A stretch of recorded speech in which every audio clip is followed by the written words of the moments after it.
নপঢ়িয়া খেলি খেলি ফুলয়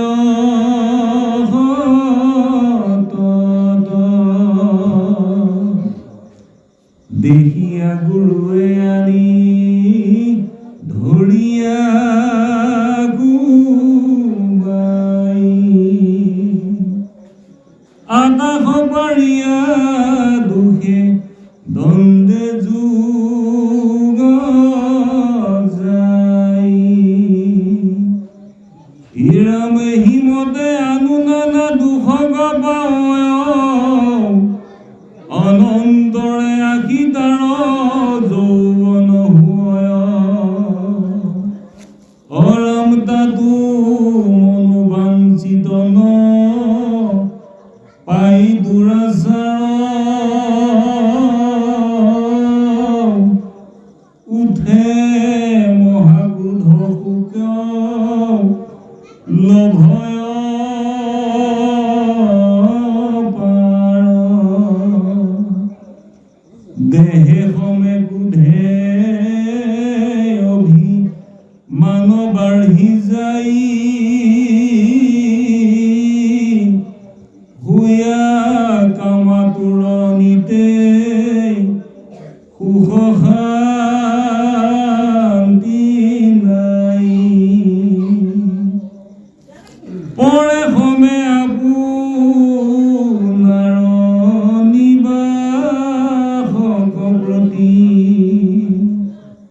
কৰ অবিগ্ৰহ মহা অধম দুৰ্মতি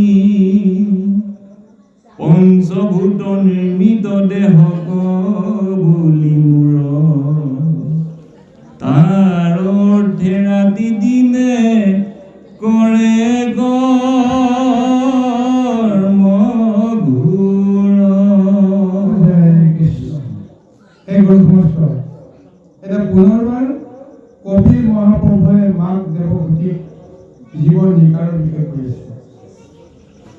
গৰ্ভস্থৰ অৱস্থাত আৰু গৰ্ভৰ পৰা যেতিয়া তেওঁ ওলাই আহি 5টা বছৰলৈকে যিমান নিকাৰ ভুগিলে, এতিয়া 5 বছৰৰ পৰা 10 বছৰ বয়সত এই জীৱনটো কেনেকৈ নিকাৰ ভুগিছে তাৰ উদাহৰণ দিছে।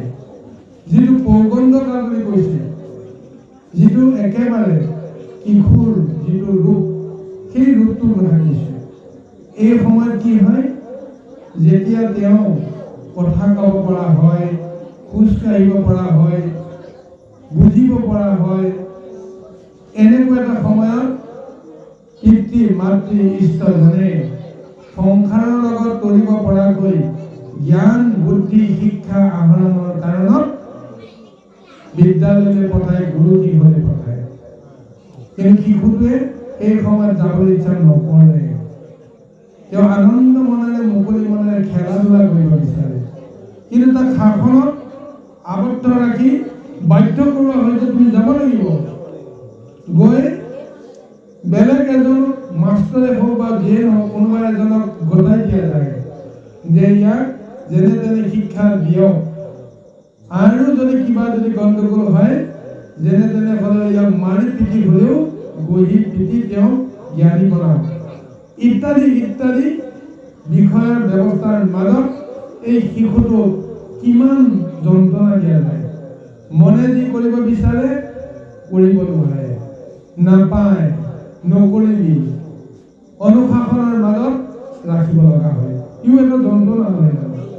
যি কৰিম বুলি ভাবে সেইটো কৰিব নোৱাৰে, গতিকে ইও এটা যন্ত্ৰণা।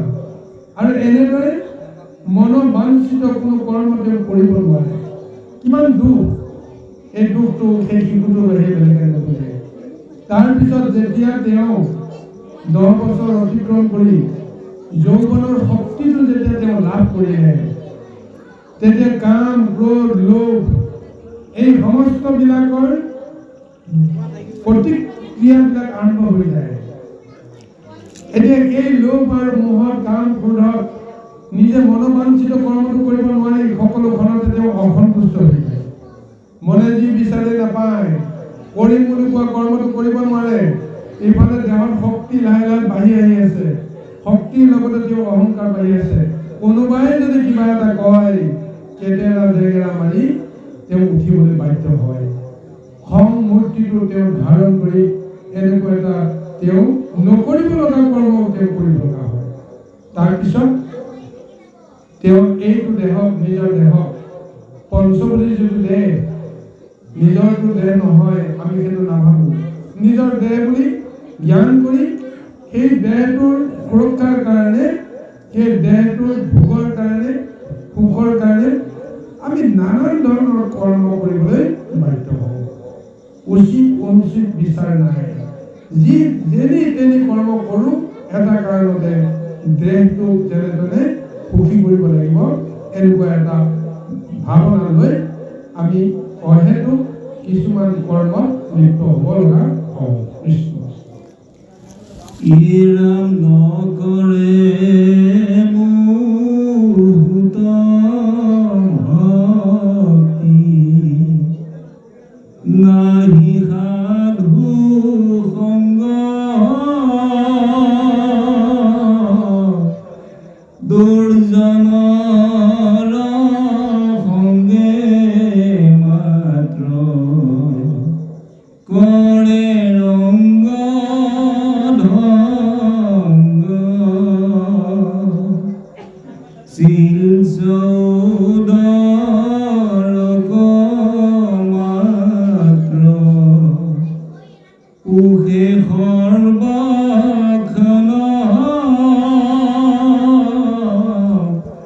হেনয় সাধু যিতু পামৰ দুৰ্জন, ইৰম যেবে যায় তাৰ পথে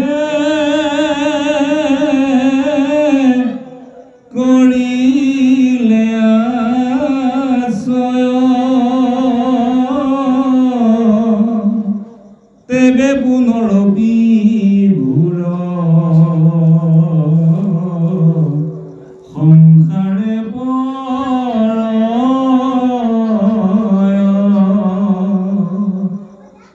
সৈত সুচত পয়াদি যতে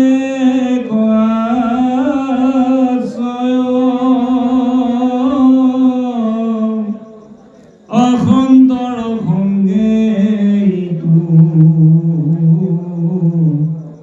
হব যাই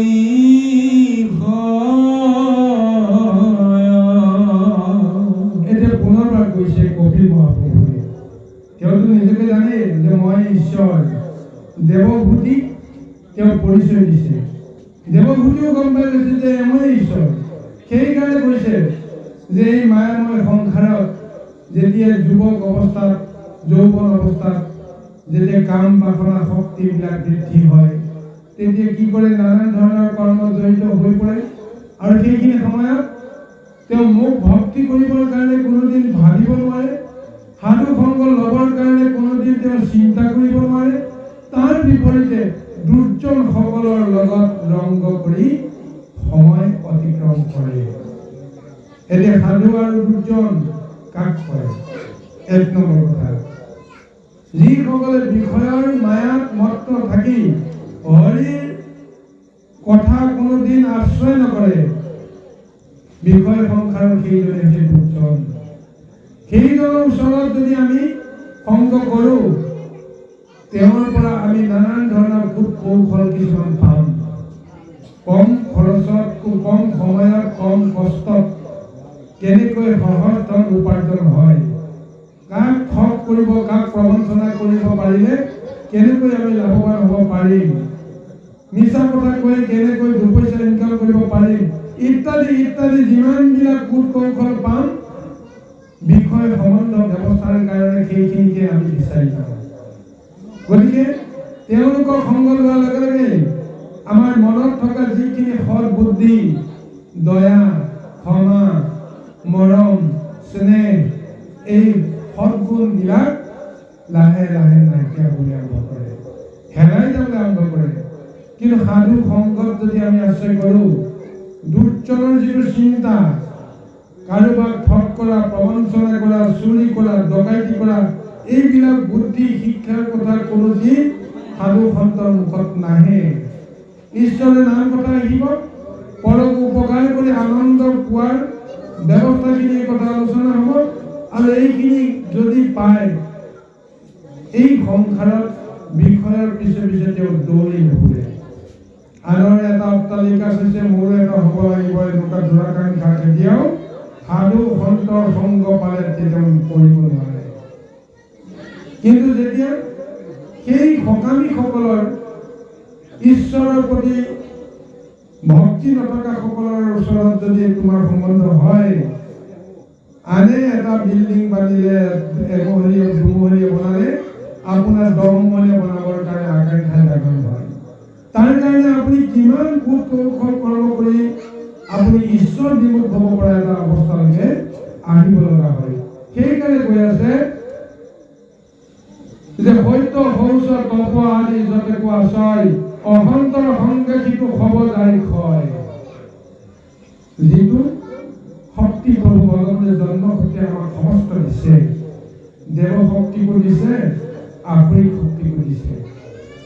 কিন্তু দেৱ শক্তিক আমি যদি তাক প্ৰতিপালি যদি তাৰ শক্তিটো বৃদ্ধি নকৰোঁ, দৈত্য শক্তিটো আসুৰিক শক্তিটোক যদি কুঁহি পানি ডাঙৰ কৰোঁ, তেতিয়াহ'লে দৈত্যৰ প্ৰকোপত দেৱতাসকল পলাবলৈ বাধ্য হয়, লুকাবলৈ বাধ্য হয়।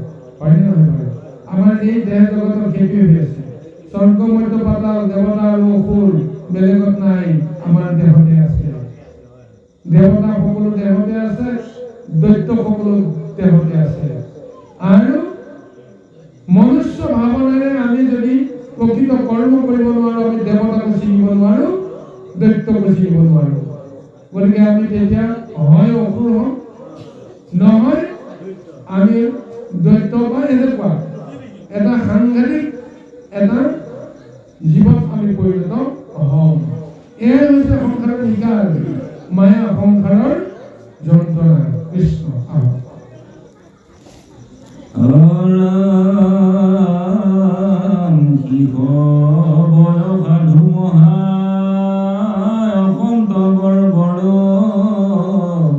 শ্ৰী সমস্তৰ যেন কিয়াৰ বানৰ, তাক সোমবাৰ সংগ কদাচিত নকৰোঁ।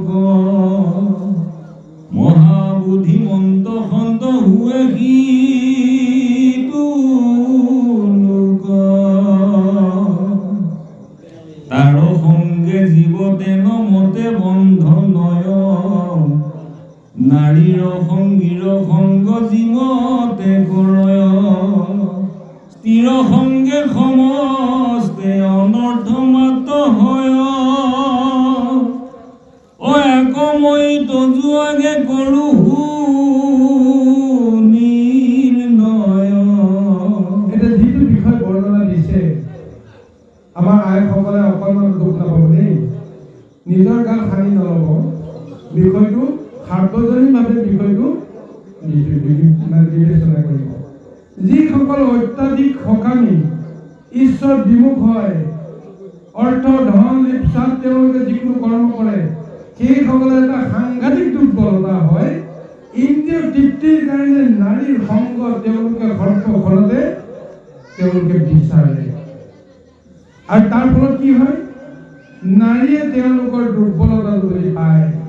দুৰ্বলতাটো বুজি পায়, সেইসকল পুৰুষক কাবু কৰিবৰ কাৰণে নাৰীৰ বেছি সময় নালাগে। গতিকে নাৰীৰ বন্ধনৰ মাজত তেওঁলোক আবদ্ধ হ'ব লগা হৈ যায়। সৰ্বশক্তিমন্তজনেও নিজৰ ভাৰ্যাগৰাকীৰ ওচৰত লেটুপিটু হ'ব লগা হৈ যায়, বেলেগ কথা ভাবিব নোৱাৰা এটা অৱস্থালৈ আহি যায়। গতিকে সেইসকলে কোনোদিন ঈশ্বৰৰ কথা ভাবিব নোৱাৰে। গতিকে সেইকাৰণে কৈছে যে স্ত্ৰীৰ সংগ যদি তেনেকৈ যদি হয়, তেতিয়াহ'লে কি হ'ব, তাৰ সংগে জীৱ যেন মত বন্ধন হয়, নাৰীৰ সংগীৰ সংগ জীৱতে কৰায়, স্ত্ৰী সংগে সমস্ত অনৰ্থ মাত্ৰ হয়, আকৌ মই তজুৱাগে কৰোঁ বুলি নয়। স্ত্ৰীৰ এনেদৰে কামাতুৰা এটা ভাৱত যদি তেওঁ আবদ্ধ হয়, তেতিয়াহ'লে জানিব লাগিব তেওঁ নৰকৰ দ্বাৰেদি সৃষ্টি কৰিছে।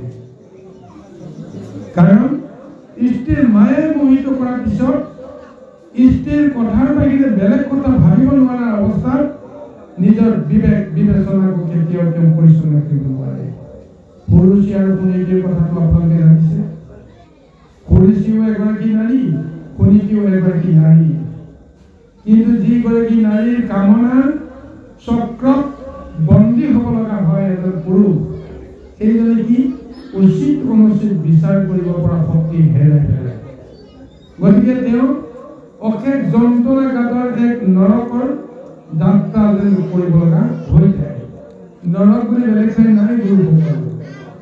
ইয়াতেই স্বৰ্গ আছে, ইয়াতেই নৰক আছে। যেতিয়া তেওঁ নিজৰ মতে কৰ্ম কৰিব নোৱাৰিব, আনৰ কথা শুনি যেতিয়া দুখ পাব লাগিব, কষ্ট পাব লাগিব, নৰক যন্ত্ৰণা চলি আছে। গতিকে সেইজন পুৰুষ, যিজন পুৰুষে আনক উপদেশ দিব পাৰে, আনক তেওঁ উপকৃত কৰিব পাৰে, নিজৰ কথা কোনোদিন তেওঁ নাভাবে, সেইজন পুৰুষে সুখে শান্তিৰে জীৱন কটাব পাৰে। পোৱা নোপোৱাৰ অংশই তেওঁক কাবু কৰিব নোৱাৰে।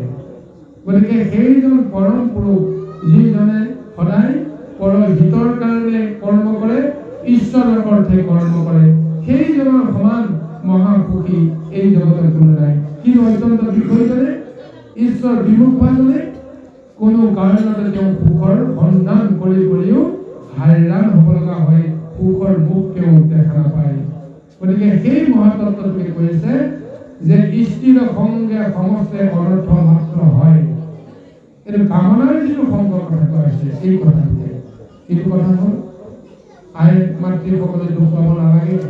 আধ্যাত্মিক তত্ত্বৰ বিষয়টো বিশ্লেষণ কৰক যে কামনা প্ৰভু ভগৱন্তৰ মুখ্য মানে ফল, উদ্দেশ্য। এই উদ্দেশ্যটোতে প্ৰভু ভগৱন্তে গোটেই সৃষ্টিখন চলাই আছে। কামনাৰ দ্বাৰেদি তেওঁ মায়াক সৃষ্টি কৰালে, মায়াৰ দ্বাৰেদি তেওঁ ব্ৰহ্মা বিষ্ণু মহেশ্বৰক সৃষ্টি কৰালে, তাৰ জৰিয়তে সমস্ত জগতখন চাৰিমুখী জীৱৰ সৃষ্টি কৰিলে।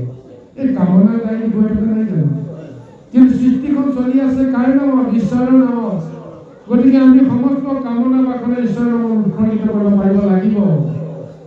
কৰ্দম লিখি আজি সেই তত্ত্বটো কোৱা হৈছে। কৰ্দম লিখি যেতিয়া বিবাহ কৰিবলৈ পিতৃ ব্ৰহ্মাই যেতিয়া তেওঁ উপদেশ দিছিল, তেতিয়া কৰ্দম লিখি কি কৈছিল যে মইতো এতিয়া ব্ৰহ্মপুৰুষ, মইতো সংসাৰত কোনো ধৰণৰ আসক্তি নাই, কিন্তু আপুনি যদি আজ্ঞা দিলে পিতৃ আজ্ঞা মই পালন কৰিম, কিন্তু আপুনি মোক সময় দিব লাগিব। যদি বিবাহৰ কাৰ্যৰ কাৰণে মই সাংসাৰিক ধৰ্ম পালন কৰিবৰ কাৰণে যদি মই যাওঁ, তেতিয়াহ'লে মই ইন্দ্ৰিয় প্ৰবৃত্তি মই জাগৰণ কৰিব লাগিব। মোৰ ইন্দ্ৰিয়বিলাক এতিয়া বৰ্তমান দমন হৈ আছে, বশীভূত হৈ আছে, কিন্তু কামনাৰ ৰাজ্যখনলৈ সাংসাৰিকৰ মাজলৈ যাব লগা হ'লে মই ইন্দ্ৰিয় বিলাকক মই মানে আকৌ পুনৰুদ্ধাৰ কৰিব লাগিব। এতিয়া তেওঁ পুনৰুদ্ধাৰ কৰিব কাৰণে ক'লে গ'ল স্বয়ং ব্ৰহ্ম ভগৱন্তক তেওঁ তপ কৰিবলৈ গ'ল। ব্ৰহ্মাক ক'লে আপুনি মোক সময় দিয়ক, নিশ্চয় আপোনাৰ কথা মানি। আৰু ভগৱন্তক তুতি কৰিবলৈ গ'ল। ভগৱন্তক তুতি কৰাৰ পিছত ভগৱন্তই তেওঁ কিবা তেওঁ মানি ল'লে। আৰু সেই ব্ৰহ্ম প্ৰভু ভগৱন্তক এই বুলি তেওঁ কৈ দিছিল যে প্ৰভু তোমাৰ দৰ্শন মাত্ৰে মোক্ষ লাভ হৈ যায়, সংসাৰৰ কাম নাই, কিন্তু তোমাৰ এই কৰ্মটো তোমাৰ স্বৰূপটো বুজি পোৱাৰ পিছতো মই এতিয়া মোক্ষ নিবিচাৰোঁ। কাৰণ মোৰ মনত এটা কামনা লাগিছে। পিতৃয়ে উপদেশ দিছে মই আজি সাংসাৰিক হ'ব লাগে, মই আজি বিষয়ী হ'ব লাগে, গতিকে তাৰ বিনিময়ত মই ইন্দ্ৰিয় শক্তিটো মই পুনৰুদ্ধাৰ কৰিব লাগে। আৰু মই সেইখিনিকে মই এতিয়া আপোনাৰ পৰা বিচাৰিছোঁ যে মোক এগৰাকী কন্যা লাগে, মোক এগৰাকী নাৰী লাগে, মই বিষয়ী হ'বৰ কাৰণে যত্ন কৰিছোঁ। এতিয়া মোক মুক্তি নালাগে, মোক বিষয়ী হ'বৰ কাৰণে যত্ন কৰা, যেন আপোনাৰ শক্তিখিনি যিখিনি আপুনি মোক প্ৰদান কৰিছে আপোনাৰ কৰ্মত যেন মই নিয়োগ কৰিব পাৰোঁ। আপোনাৰ কৰ্ম আপোনাৰ ধৰ্ম ৰক্ষা কৰি সৃষ্টিৰ ব্যৱস্থাটোত ব্ৰহ্মাই যেনেকৈ পিতৃয়ে যেনেকৈ পালন কৰিছে, পিতৃৰ মনোকামনা পূৰণৰ কাৰণে যে মই সঁচাকৈ সমৰ্থমান হওঁ, তেতিয়া প্ৰভু ভগৱন্তই তথাস্তু বুলি কৈ দিলে। লগে লগে তেওঁ সমস্ত শক্তিৰে কি কৰিলে? প্ৰভু ভগৱন্তে বাক্য দিলে যে মই আহিম তোমাৰ ওচৰলৈকে পুত্ৰ হিচাপে, চিন্তা কৰিব নালাগে। এতিয়া সেই কামনাৰ দ্বাৰাইদি জানো প্ৰভু ভগৱন্তক বিচৰা নাই? কামনাৰ দ্বাৰাইদি জানো প্ৰভু ভগৱন্তে ভক্তৰ হৃদয়ৰ কথা বুজি তেওঁৰ মানে শক্তিত পৰিণত হ'লে? গতিকে আমিও সেই ব্যৱস্থাৰ মাজেৰে আমি বিষয় কৰ্মৰ আৰম্ভ কৰিব লাগে। আমিতো সামাজিকভাৱে এইটো কৰোৱেই। গুৰু ভকত পুৰোহিত ব্ৰাহ্মণৰ বেদৰ মাজেৰে ঈশ্বৰৰ তত্ত্বকে সাৰোগত কৰি শপত খাই সাংসাৰিক হ'বৰ কাৰণে আমি সমাজক দেখুৱাই আমি কৰ্মখিনি কৰোঁ, কিন্তু তাৰপিছত সমস্তবিলাক পাহৰি যায়। সেইখিনিতে আমাৰ দুখ নহয় জানো? আমাৰ নিয়ম নাই, সংযম নাই, আচাৰ নাই, নীতি নাই। আমি যেতিয়া স্বাধীনতা পালোঁ অৰাজক হৈ গ'লো। গতিকে ফলত আমি দুৰ্বিষহৰ জীৱন আমি এনেদৰে আজি যেনেকৈ কপিল মহাপ্ৰভুৱে বৰ্ণনা দিছে জীৱন নিকাৰ, সেই নিকাৰ ভঞ্জিয়ে আমি কেৱল জীৱনটো পাৰ কৰি গৈ আছোঁ। কৃষ্ণ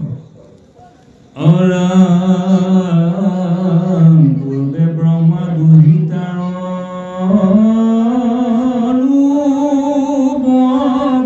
দেখিয়া হৈল বিমোহিত কামে মৰ্দিলে কহিয়া নিগি ৰূপ ধৰি ঘৰত সতী প্ৰলয়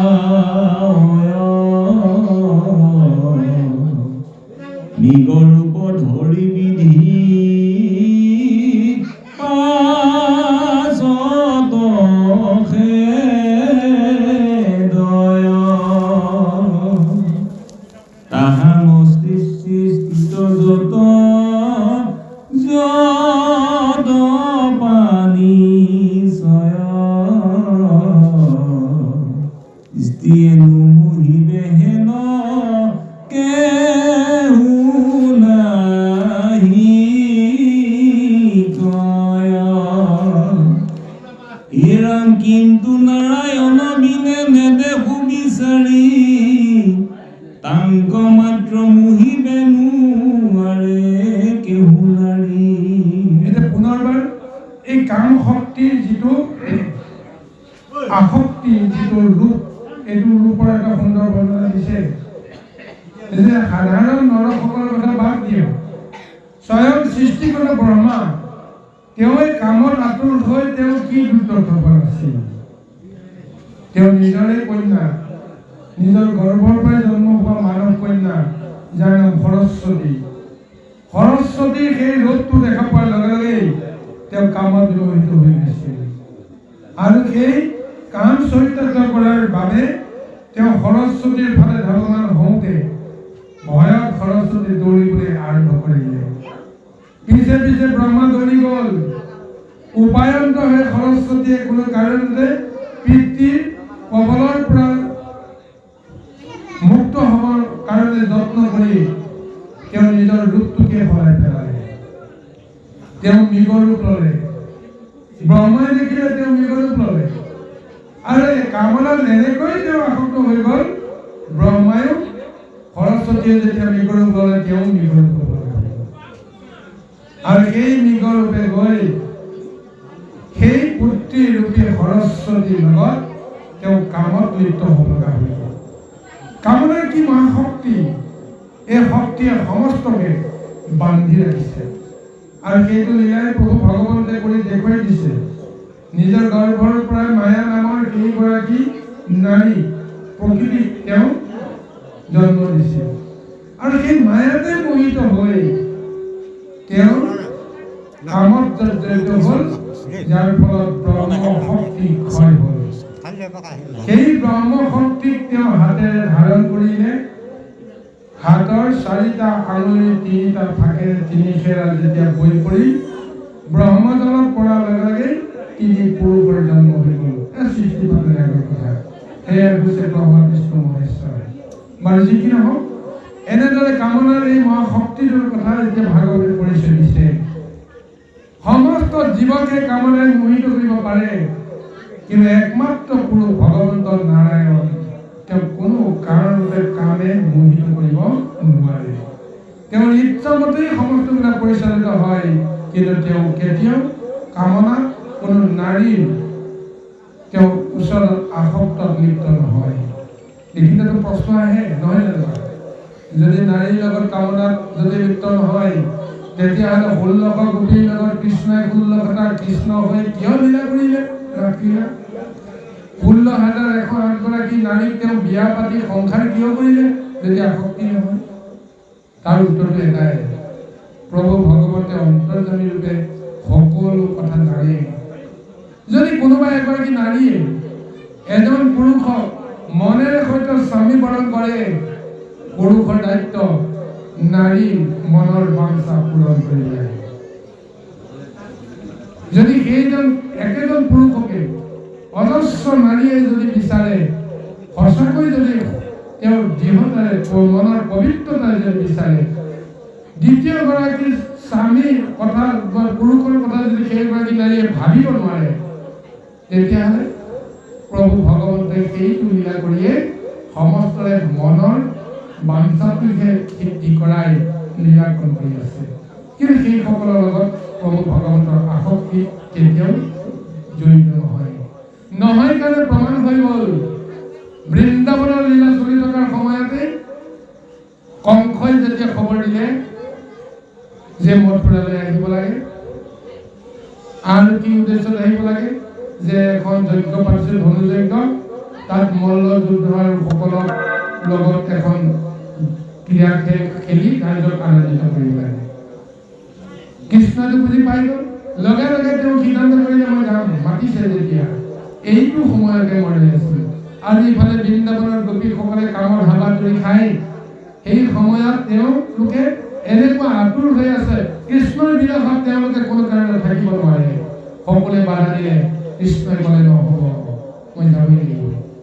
16 বছৰ বয়সন্ধিৰ সময়ত কামনাৰ লুতুৰি পুতি হোৱা এজন যুৱকে কেতিয়াও সেই মায়াৰ ৰসটো এৰি ক'তো যাব নিবিচাৰে, কিন্তু কৃষ্ণ বুজি গ'ল।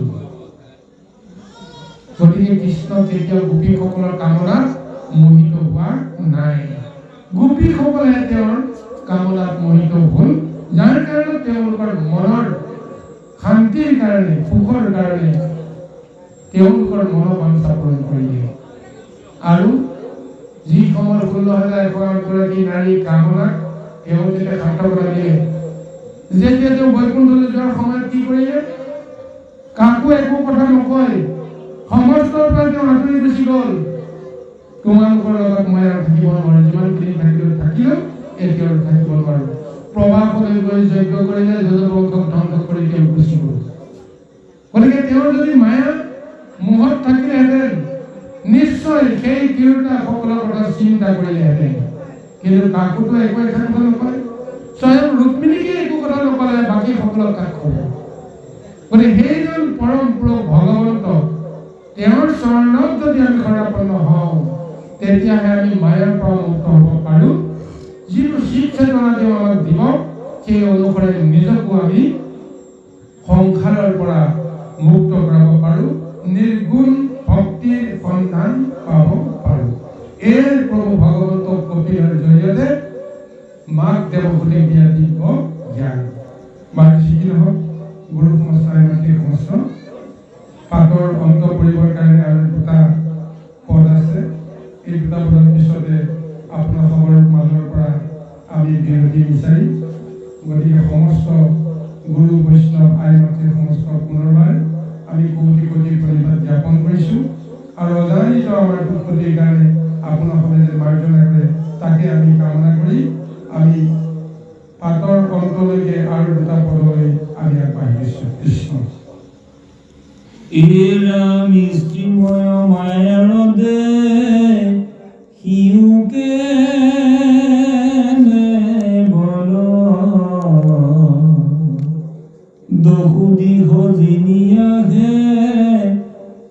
যুৱতী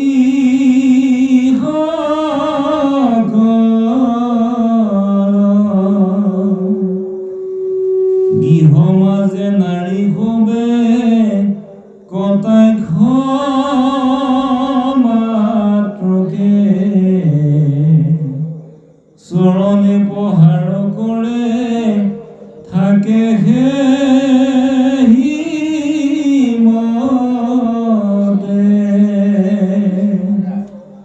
এই জানি যাৰা চাবে আপোনাৰ হিত স্থিৰ সংগ কণলৈ বেকক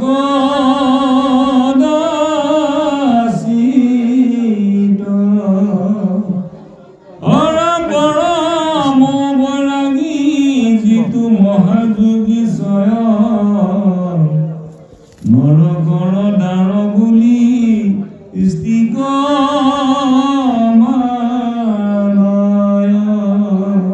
এতিয়া ইমান সুন্দৰ এটা উদাহৰণ দিছে চাওক বিশ্ব বিজয়ী সম্ৰাটজনে সমস্তকে জয় কৰিব পাৰে সমস্ত জগতে তেওঁ ভয় কৰে অথচ সেইজন মহা শক্তিশালী ৰজায়ো সাধাৰণ এগৰাকী নাৰীৰ কথা মতে উঠাব কৰে সেইগৰাকী নাৰী কোন কামনাৰ সংগী তেওঁ নিজৰ ভাৰ্যাগৰাকী তেওঁ যি কয় তাকে শুনে তেওঁ যি কৰিবলৈ কয় তাকে কয় কিন্তু বাকী সমস্ত সকলোকে আদেশ দিব পাৰে কিন্তু সেই শক্তিশালী মহা ৰজাজনেও নাৰীৰ আজ্ঞা লৈ কৰ্ম কৰিবলৈ বাধ্য হয় কাঠৰ পুতলাৰ দৰে তেওঁ খেলাৰ সামগ্ৰীৰ দৰে তেওঁ ব্যৱহাৰ হ'ব লগা হয় সেইকাৰণে কৈছে স্থিৰ সংগ নৰকৰ দ্বাৰ বুলি কৈছে গতিকে কি স্থিৰ সংগ নৰকৰ দ্বাৰ আপুনি জানি যদি আপুনি সঁচাকৈ সেই কামনা শক্তিটোক ঈশ্বৰক প্ৰদান কৰি যদি আপুনি